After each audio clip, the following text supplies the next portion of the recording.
l'histoire retiendra.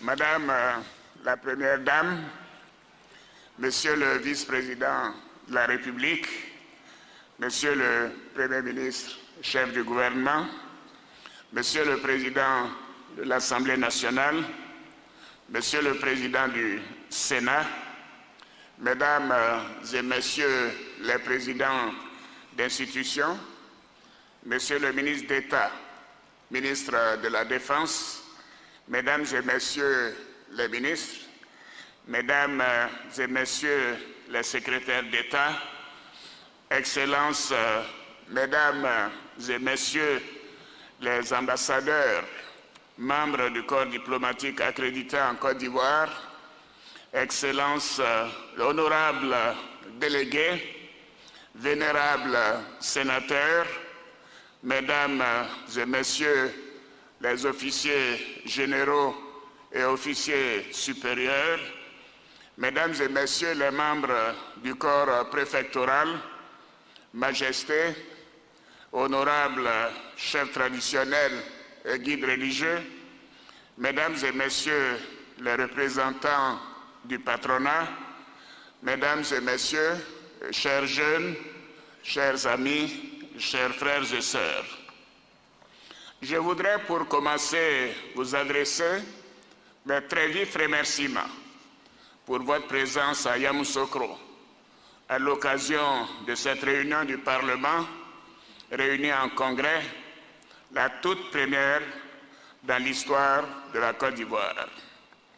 Honorables députés, vénérables sénateurs, mes chers compatriotes, je suis particulièrement heureux de me retrouver ici, à Yamoussoukro, devant le Parlement réuni en congrès.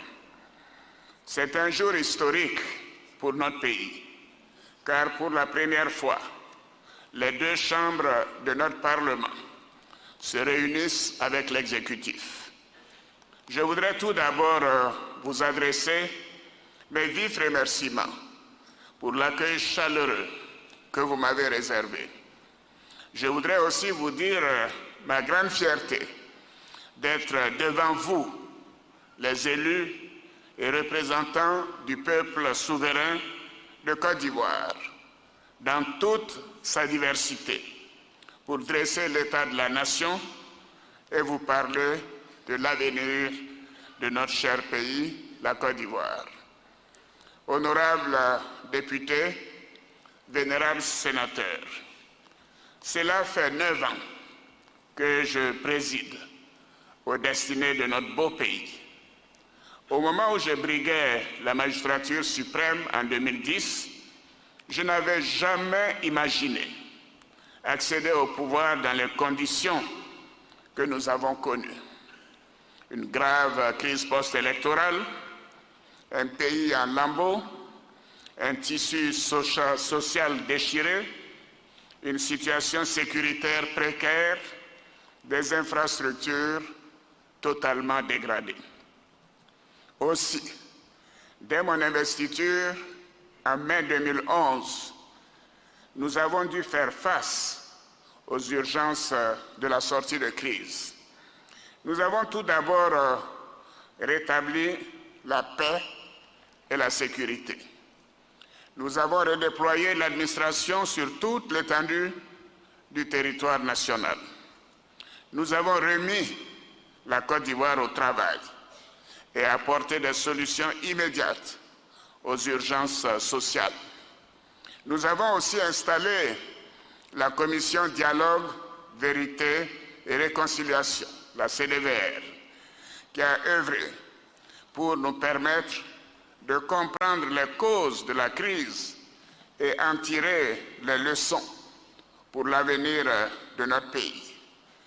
Nous avons identifié et indemnisé la grande majorité des victimes de la crise post-électorale grâce aux actions de la Commission nationale pour la réconciliation et l'indemnisation des victimes, la CONARIV, et du ministère en charge de la solidarité.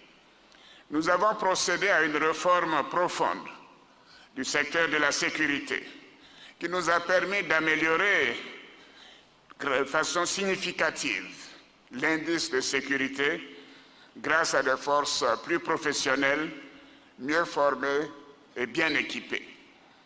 En dépit de tous ces efforts, notre pays subissait encore, jusqu'en décembre 2013, début 2014, des tentatives de déstabilisation à travers des attaques de commissariats, de postes de gendarmerie et de camps militaires. Nous avons réussi à éradiquer ces attaques. Nous avons ramené la paix et la sécurité à nos concitoyens et préservé les institutions de la République. Pour la réconciliation, nous sommes allés encore plus loin en amnistiant les prisonniers civils de la crise post-électorale, en favorisant le retour de nos compatriotes réfugiés dans les pays voisins, dont la grande majorité est rentrée, en facilitant la réintégration dans l'administration de ceux qui étaient des fonctionnaires. Toutes ces actions, nous l'avons fait pour la paix et la réconciliation. Pour la stabilité de la Côte d'Ivoire, nous avons doté notre pays de nouvelles institutions, telles que la Chambre nationale des rois et chefs traditionnels pour la valorisation de la cohésion sociale et le règlement non juridictionnel des conflits dans les villages et entre les communautés. Le Sénat, pour renforcer le contrôle législatif de l'action du gouvernement et servir de levier dans le développement de nos localités. Honorables députés, vénérables sénateurs, en 2010, mon programme était chiffré et ambitieux. Malgré la situation que nous avons trouvée en 2011, je n'ai pas perdu de vue les engagements que j'avais pris devant mes compatriotes. Ainsi, en 2010, j'avais pris l'engagement de renforcer l'accès à l'eau potable et à l'électricité. Aujourd'hui, grâce à nos efforts, près de 80% des populations ont accès à l'eau potable dans nos villes et dans nos villages, contre 55% en 2011. Pour l'électricité, tous les villages de plus de 500 habitants seront électrifiés d'ici la fin de cette année 2020. Le taux de couverture qui était de 69% en 2019 sera de 80% en 2020, contre 33% en 2011. Ainsi, le nombre d'abonnés à l'électricité est passé de 1 million à 2,4 millions de 2011 à 2019. En 2010, j'avais pris l'engagement de construire et de réhabiliter 5 hôpitaux et 100 centres de santé. Nous avons construit 10 nouveaux hôpitaux généraux. Nous avons réhabilité 22 centres hospitaliers généraux, les CHR, 78 hôpitaux généraux et 233 centres de santé urbains et ruraux. Nous avons doté la Côte d'Ivoire de centres spécialisés, offrant des plateaux techniques uniques dans la sous-région. Il s'agit notamment du Centre national de radiothérapie pour le traitement des cancers et de l'hôpital mère-enfant de Bingerville. Le taux d'accès aux services de santé est ainsi passé de 44% en 2012 à 69% en 2019. En 2010, j'avais pris l'engagement de procéder à la réhabilitation de 30 000 km de routes. Ce sont 40 000 km de routes et de pistes rurales qui ont été réhabilitées en 8 ans. De plus, nous avons construit 22 ponts, bitumé 545 km de routes neuves interurbaines, 115 km d'autoroutes et 245 km de voiries. Nous avons doté la Côte d'Ivoire d'infrastructures modernes qui changent le visage de nos villes et nos villages et améliorent le quotidien de nos concitoyens. En 2010, j'avais promis 5 universités. À ce jour, 7 universités sont fonctionnelles. Il s'agit des universités de Cocody, d'Abobo-Adjamé et de Bouaké, qui ont été réhabilitées. Des unités de recherche et d'enseignement supérieur, les URES, de Daloa et de Korogo, qui ont été transformées en universités, de l'université de Mans et de l'université virtuelle d'Abidjan, qui ont été ouvertes. Les universités de San Pedro et de Bondoukou sont en construction. Les travaux de la ville universitaire d'Adjaké et de l'université d'Odjéné seront lancés cette année 2020. Enfin, les procédures sont en cours pour la nouvelle université d'Abangourou.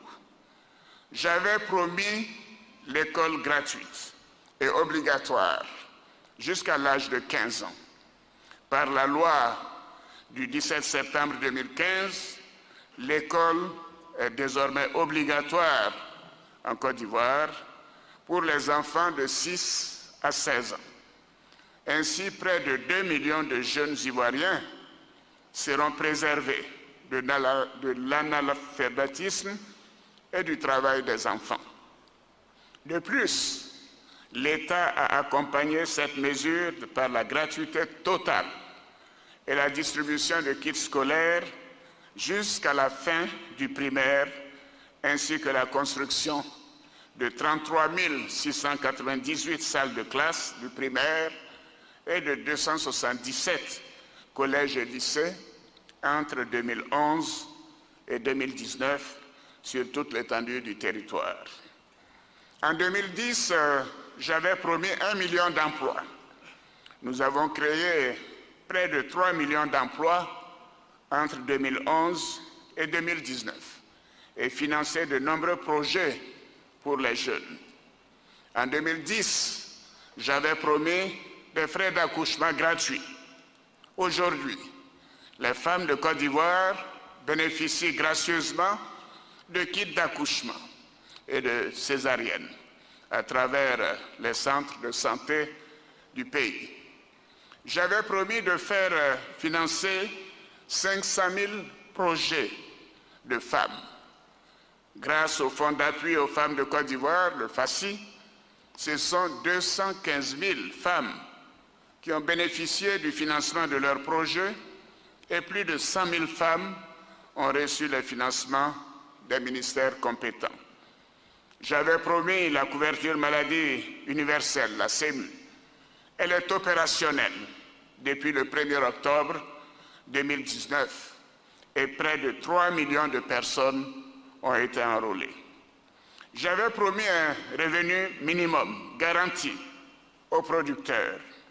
Aujourd'hui, nos parents paysans bénéficient d'une meilleure rétribution pour leur labeur grâce à notre décision de leur garantir au moins 60% des prix de nos produits de base sur les marchés internationaux. Sur la période 2011-2019, les revenus distribués aux paysans s'élèvent à 21 177 milliards de francs CFA pour les cultures de rente et à 23 000 milliards de francs CFA pour les cultures vivrières. J'avais promis une hausse du pouvoir d'achat des Ivoiriens. Les salaires des fonctionnaires bloqués depuis 25 ans ont été débloqués. et le SMIC a pratiquement doublé. J'avais promis d'œuvrer pour plus de justice sociale dans notre pays, afin que les plus défavorisés aient autant de chances de réussir que les autres.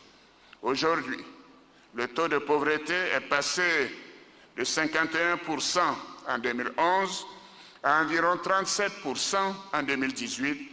Il sera d'environ 35% à fin 2020. Ainsi, près de 1,6 million d'Ivoiriens sont sortis de la pauvreté grâce aux dépenses pro-pauvres, au programme social du gouvernement et aux filets sociaux. Mes chers compatriotes, ce sont là une partie de nos résultats.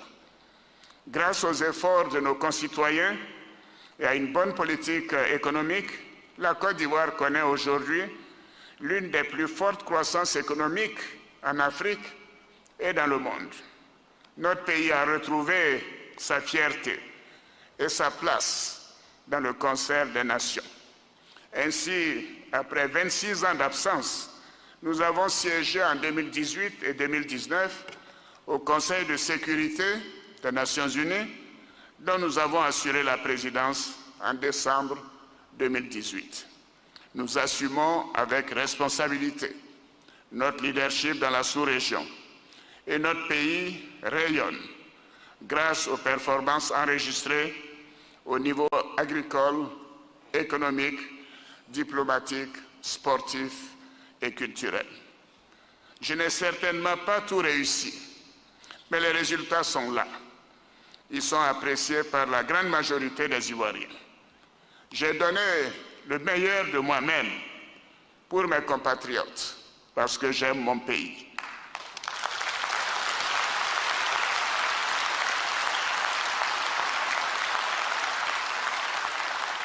J'ai donné le meilleur de moi-même parce que mes compatriotes m'ont fait confiance en 2010 et aussi en 2015 en me confiant les destinées de notre beau pays. Monsieur le Président de l'Assemblée nationale, Monsieur le Président du Sénat, honorables députés, vénérables sénateurs, le 8 novembre 2016, les Ivoiriens ont adopté par référendum à 93,42% une nouvelle constitution, la constitution de la Troisième République. Parce que la loi fondamentale ivoirienne a été dans un passé récent à l'origine des nombreuses crises qu'a connues notre pays, il s'agissait à travers cette nouvelle constitution plus moderne de tenir compte de l'évolution de notre société et de nos institutions et de nos traditions, en renforçant les institutions de la République, en respectant les engagements internationaux souscrits par l'État de Côte d'Ivoire, afin de consolider la paix et la stabilité politique dans notre pays. Ainsi, cette Constitution affirme notre attachement à la légalité constitutionnelle et aux institutions démocratiques, ainsi qu'à la promotion de la bonne gouvernance.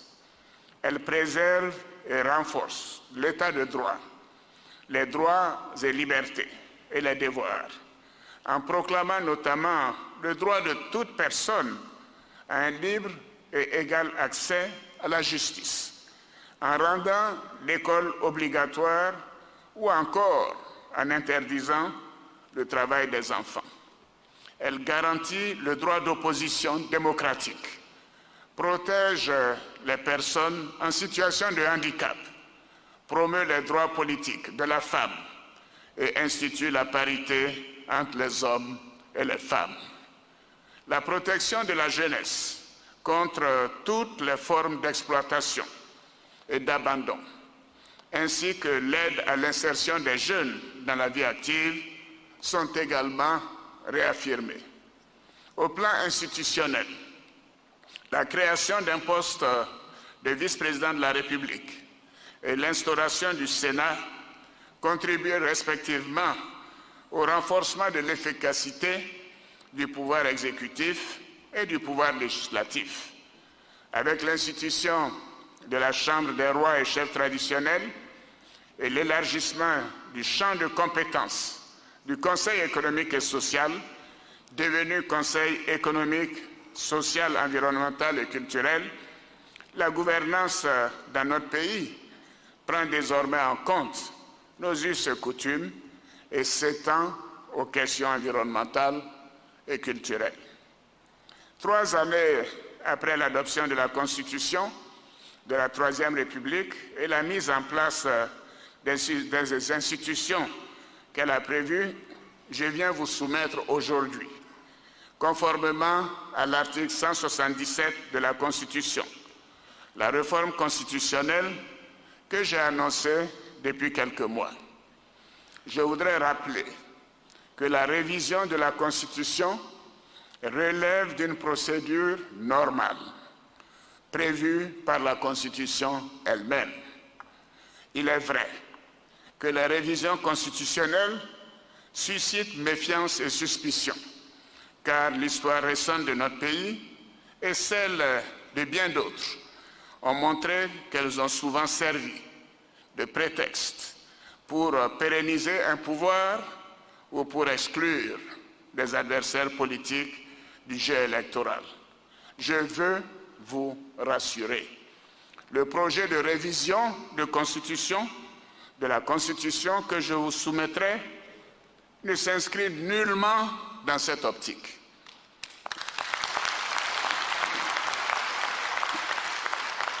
Cependant, il est apparu nécessaire d'initier quelques adaptations dans la Constitution de la Troisième République dans le souci d'améliorer cette Constitution et de pérenniser un modèle de fonctionnement de l'exécutif qui a démontré son succès et son efficacité. Il s'agit également de procéder, comme l'ont préconisé d'éminents juristes, notamment le président du comité d'experts chargé de la rédaction de l'avant-projet de Constitution, à des aménagements techniques pour assurer un meilleur fonctionnement des institutions. Monsieur le Président de l'Assemblée nationale, Monsieur le Président du Sénat, honorables députés, vénérables sénateurs, la première modification importante est relative au statut du vice-président de la République. En effet, au regard de notre expérience actuelle, je propose, au lieu d'un ticket, que le vice-président de la République soit nommé par le président de la République avec l'accord du Parlement, comme c'est le cas présentement. Avec la Constitution du 8 novembre 2016, qui a vu la nomination de M. Daniel Kablan-Duncan à la fonction de vice-président de la République, avec l'accord du Parlement, le couple président-vice-président, président de la République, vice-président de la République a fonctionné de manière efficace et harmonieuse, ce qui a permis une collaboration étroite et efficace au sommet de l'exécutif. C'est donc l'expérience heureuse d'un vice-président de la République nommé après l'élection du président de la République que je voudrais proposer de pérenniser par la modification de l'article 55.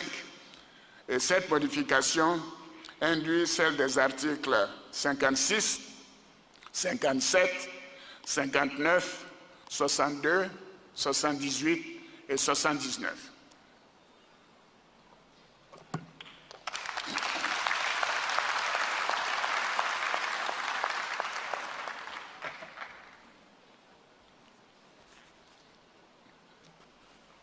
La deuxième réforme importante concerne le pouvoir législatif, c'est-à-dire vous, messieurs les députés et les sénateurs, avec la modification de l'article 90. Elle est relative à la continuité parlementaire. Ainsi, en cas d'impossibilité d'organiser des élections parlementaires dans les délais prescrits par la Constitution, actuellement c'est décembre 2020, il est proposé que le Parlement demeure en fonction jusqu'à l'organisation des prochaines élections.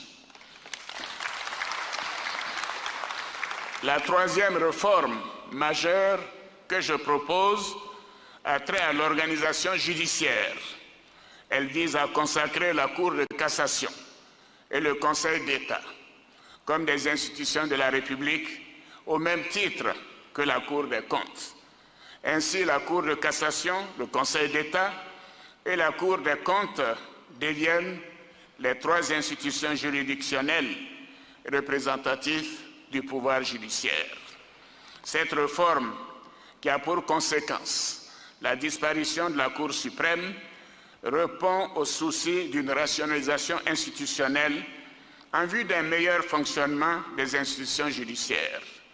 La modification proposée porte en conséquence sur les articles 143, 144, 146 et le chapitre 4 du titre 9. Elle implique la modification de l'article 160. Les autres réformes envisagées, suite aux observations formulées par le comité d'experts, consistent en l'aménagement, au redressement de missions ou à la reformulation de certaines dispositions. Elles concernent les articles 74, 90, 74, 90, 94, 101, 109, 134, 137, 177 et 182. Le contenu de ces aménagements sera détaillé dans l'exposé des motifs du projet de loi portant révision de la Constitution. Honorables députés, vénérables sénateurs, mes chers compatriotes, je voudrais à présent vous parler d'avenir, de l'avenir de notre chère Côte d'Ivoire. Comme je l'indiquais tout à l'heure, la Côte d'Ivoire se porte bien. La Côte d'Ivoire a renoué avec la paix. Malgré les incertitudes liées aux mutineries de 2017, nous avons réussi à consolider la sécurité des Ivoiriens et la stabilité de notre pays. Nos forces de défense et de sécurité sont républicaines et professionnelles. La Côte d'Ivoire a démontré une performance exceptionnelle en matière économique. Notre pays est désormais sur les rails et continue d'avancer à pas résolus vers l'émergence. La Côte d'Ivoire rayonne et son leadership et assume son leadership dans la sous-région. Nous avons amorcé avec responsabilité et prudence la réforme du franc CFA dans le cadre de la mise en place de l'ECO par la CEDEAO. Nous poursuivons en étroite collaboration avec nos voisins et avec la communauté internationale une lutte acharnée contre le terrorisme qui sévit dans notre sous-région et dans le monde. Mes chers compatriotes, je suis fier de toutes ces belles performances. Oui, je suis fier de toutes ces belles performances que nous avons accomplies ensemble tout au long de ces 9 dernières années. Ces résultats sont conformes aux engagements que j'avais pris devant mes compatriotes au moment où je briguais la magistrature suprême. Comme vous le savez, tout au long de ma carrière et durant les 2 mandats que vous m'avez confiés à la tête de notre beau pays, j'ai toujours accordé une importance toute particulière au respect de mes engagements. Dans le même esprit, j'avais à plusieurs occasions indiqué au moment de l'adoption de la Constitution de la Troisième République en 2016 que je ne souhaitais pas me représenter à un nouveau mandat présidentiel. En conséquence,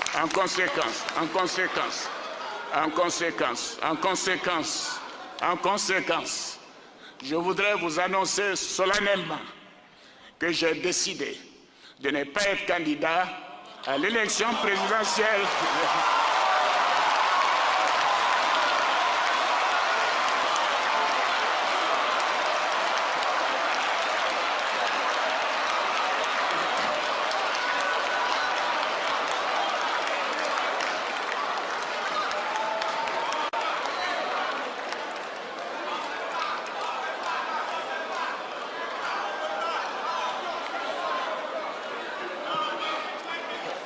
En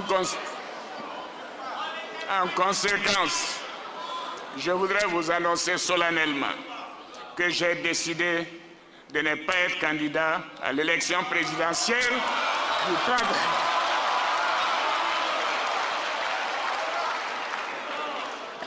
à l'élection présidentielle du 31 octobre 2020 et de transférer le pouvoir à une jeune génération. Oui.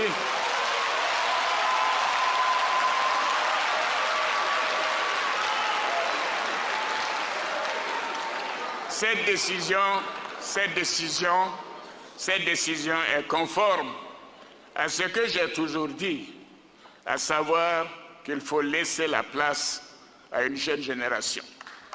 Oui. Une jeune génération en qui nous devons faire confiance.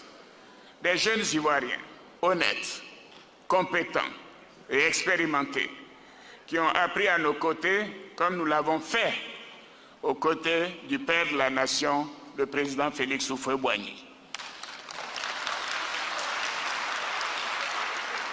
Par cet acte, je vais donner la possibilité à des Ivoiriens plus jeunes de poursuivre l'œuvre de modernisation de notre pays et de conduire la destinée de notre nation avec toute l'énergie nécessaire. Je veux aussi assurer les conditions d'une passation de pouvoir d'un président démocratiquement élu à un autre, pour la première fois dans l'histoire de notre pays.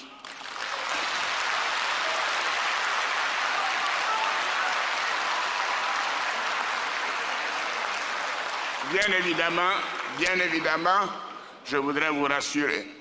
Je resterai disponible pour apporter ma contribution par mes conseils et mes relations.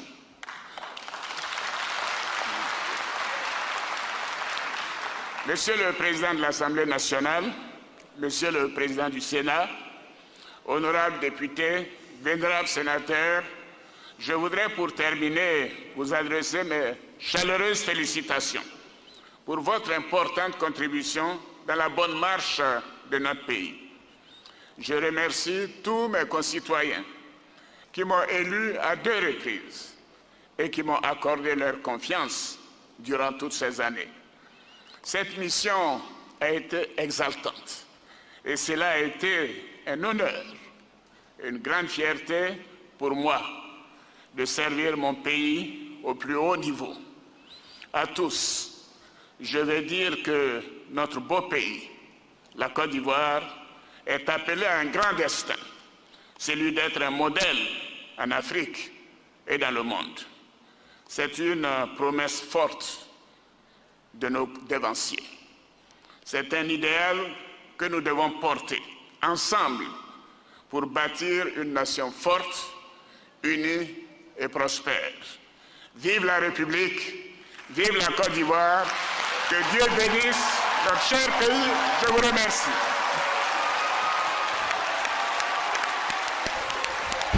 Jamais prophète chez soi et tout ce qu'on fait en temps réel est très peu reconnu. L'histoire parlera du président Alassane Ouattara et fera le bilan de son passage. Un être humain ne fait jamais l'unanimité et c'est clair que ceux qui travaillent sont toujours critiqués parce qu'il y a des personnes qui sont là et qui sont des critiques. Leur travail, c'est critiquer pour que peut-être améliorer les personnes. Et il y en a d'autres qui sont là pour travailler. Il est venu, il a fait ce qu'il pouvait en être humain. Il n'est pas un sept homme, il n'est pas un dieu. Il a fait quelques erreurs, il a fait des erreurs et ça on peut lui concéder en être humain parce qu'aucun d'entre nous n'est parfait. Mais nous avons été très très émus. Personnellement, j'ai été très ému parce que comme je dis, un départ est toujours triste. On a vécu à l'instant un moment historique pour la Côte d'Ivoire, mais aussi un moment qui donne un exemple de démocratie pour le monde entier. Tout à l'heure, j'avais une discussion, on disait oui, c'est un exemple pour la Côte d'Ivoire, Et puis non, c'est un exemple pour l'Afrique de l'Ouest, non, c'est un exemple pour l'Afrique. Moi, j'irai plus loin, c'est un exemple pour le monde entier. Parce que ça montre une grandeur d'un chef d'État qui est rare et qui est exceptionnel. Et je crois que ça mérite d'être souligné à tout moment. Une annonce des grands jours. Et je pense que devant le premier congrès du Parlement, ça a été une annonce qui ouvre le champ. Non seulement de l'espérance, mais de la continuité. Et aujourd'hui, nous avons vraiment assisté à un grand événement qui ouvre une perspective pour le futur de la Côte d'Ivoire avec les jeunes. Qu'est-ce que M. Alassane Ouattara offre aux Ivoiriens? La stabilité totale de notre pays. Une nation qu'on doit respecter. Un homme qui doit se faire respecter. Parce qu'il prend sa place dans le concert des nations, dans les démocrates, dans les hommes, je dirais, forts de cette Afrique qui vont contribuer à réécrire l'histoire d'Afrique. Et c'est ça qu'il faut retenir. Et nous qui faisons partie d'une génération très jeune par rapport au président de la République, nous ne pouvons qu'être fiers de lui. Parce qu'il a été pour nous un modèle. Et il continue à nous démontrer que la Côte d'Ivoire a un modèle d'hommes politiques que nous pouvons suivre. Ça peut être une de ses plus grandes contributions à l'institutionnalisation de la démocratie dans ce pays, qui pourrait donc être une contribution énorme à la stabilité politique et sociale, qui est vraiment la condition préalable à la croissance économique continue et au développement du pays. Alors c'est quelque chose que je respecte profondément. Le président vient de démontrer une fois, comme l'a dit Famoussa, pour ce premier congrès, il a eu raison de créer le Sénat et de créer ce congrès. Et aujourd'hui, il s'est exprimé devant la nation. Je crois que tous les opposants devaient saisir la balle au rebond pour que la Côte d'Ivoire se retrouve. C'est la Côte d'Ivoire qui gagne. Il n'y a pas d'hommes forts, c'est les institutions qui sont fortes. Et vraiment, nous sommes vraiment émus. Le président nous a vraiment épatés. Nous étions un peu mélangés dans les sentiments entre l'émotion de cette annonce, créée par cette annonce, le regret, mais aussi l'espoir, puisque le président nous rassure en nous disant que même s'il ne se présente pas, il sera aux côtés des Ivoiriens, il sera aux côtés du président démocratiquement élu, il continuera d'apporter son expertise à son pays. Enfin, au RHDP, c'est un défi pour nous, défi de cohésion, défi en termes d'assumer son bilan. Voilà, il nous a pris là où nous étions, il nous a mis là où nous sommes aujourd'hui. Il a battu une grande famille politique. Nous allons à ces élections avec une performance économique qui est avérée, avec des résultats probants. C'est un défi pour nous et je vous jure que nous ferons tout pour relever ce défi dans l'union et dans la cohésion. C'est la première fois que le Parlement ivoirien se réunit en congrès. Et donc pour ça, je voulais remercier le président de la République. Sa adhésion, elle est élégante. Moi, je le savais. C'est quelqu'un, quand il le dit, il le fait. Il n'a jamais caché ses intentions. Il fait ce qu'il dit et il dit ce qu'il fait. Dès lors, il a dit, je n'ai jamais fait plus de 6 ans à un poste. Je n'ai jamais fait plus de 6 ans à un poste. Et mon fils David est plus âgé que le président Macron. Et depuis longtemps qu'il a acheté le bal, moi je savais, connaissant ce homme qui est catégorie, qui est sincère dans tout ce qu'il dit. Et nous sommes très heureux que le président de la République ait pris cette décision. Elle est douloureuse, elle nous choque, mais nous retenons. Aujourd'hui, la Côte d'Ivoire est un village. Il amène aux Ivoiriens à être des nouveaux Ivoiriens. La nouvelle Côte d'Ivoire, c'est ça. C'est beaucoup d'émotions, mais je dois le reconnaître, c'est une grande leçon à la classe politique. C'est une grande leçon pour toutes les femmes et tous les hommes politiques de notre pays. Une leçon pour être de grands hommes d'État. Je voudrais saluer son humilité, mais également saluer son amour pour le pays. Ça me fait penser à une personnalité de l'histoire de l'humanité, le prophète Joseph. Joseph qui a été traîné dans la boue par ses frères, qui a été malmené, mais Joseph, sans rancune, a cherché à rassembler l'ensemble de ses frères et sœurs s'est mis au service de ses frères et sœurs pour donner un rayonnement à l'État de l'Égypte ancienne. Aujourd'hui, le président de la République, un homme de parole, un homme de grandeur, un homme de dignité, vient de montrer la voie à tous les hommes politiques. Et cela est salué et cela est ovationné. Et je pense que le peuple ivoirien doit être reconnaissant à jamais à ce grand homme qu'est son Excellence Alassane Ouattara. Beaucoup de personnes nous doutaient, parmi, y compris certains d'entre nous. Mais je crois que le président Ouattara sort donc la tête haute du jeu politique. Il ouvre le champ, comme lui-même il a indiqué, pour que la compétition permette au pays de pouvoir, se doter d'un chef d'État véritablement légitime et de façon démocratique. La nouvelle génération qui va candidater à l'élection présidentielle, le Front populaire ivoirien part en très bonne position et nous sommes presque sûrs de pouvoir gagner. Aujourd'hui, c'est un jour émotionnel. C'est très dur. C'était dur de voir un homme comme le président Alassane Ouattara s'en aller. C'est une partie de nous-mêmes. Mais en même temps, nous avons le sens du devoir. Il vient aujourd'hui de léguer à la génération qui suit. Il croit en la chaîne de génération. Je voudrais ici appeler tous les militants du RHDP, que dis-je, tous les Ivoiriens et Ivoiriennes, pour dire que nous avons un devoir de reconnaissance envers ce grand homme, envers le président Alassane Ouattara qui vient de porter la Côte d'Ivoire au niveau des concerts des nations. Au nom de ce devoir, nous avons une seule chose à faire. Nous, militants du RHDP, c'est que le RHDP gagne les élections de 2020. Cela fait plusieurs moments que le président Ouattara a annoncé sa volonté de passer le flambeau à une nouvelle génération. Il y a ceux qui y croyaient et ceux qui en doutaient. Mais je crois qu'il vient de confirmer qu'il respecte ses engagements, donc il ne sera pas candidat. C'est une grande décision, c'est un acte fort qu'il faut saluer. Je crois que le jeu est ouvert. Beaucoup de nos compatriotes pensaient que la réforme va viser à trafiquer les conditions électorales, le mode de scrutin, à éliminer certains candidats. Rien de tout cela ne s'est produit. Et je crois que le président Ouattara veut créer les conditions d'une compétition transparente. Et donc nous ne pouvons que saluer ce geste, cet acte fort qu'il vient de poser ce jour. Je crois un peu pour conclure les 2 mandats qu'il a eus. Je voudrais saluer la grandeur de l'homme, le respect de l'engagement et le fait que le président de la République, Alassane Ouattara, mette au-dessus de tout l'intérêt de la nation.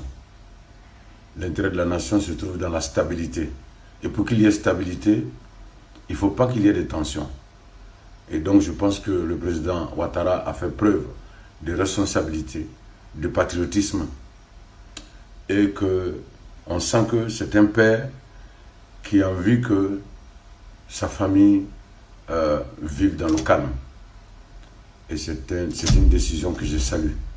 Et je salue parce que pour nous, la société civile africaine, pour nous les artistes engagés, cette décision est une décision historique. Au moment où certains chefs d'État cherchent à s'accrocher comme des Apani au pouvoir, lui il arrive et il dit je passe la main à la nouvelle génération. Et ça c'est quelque chose de très très fort.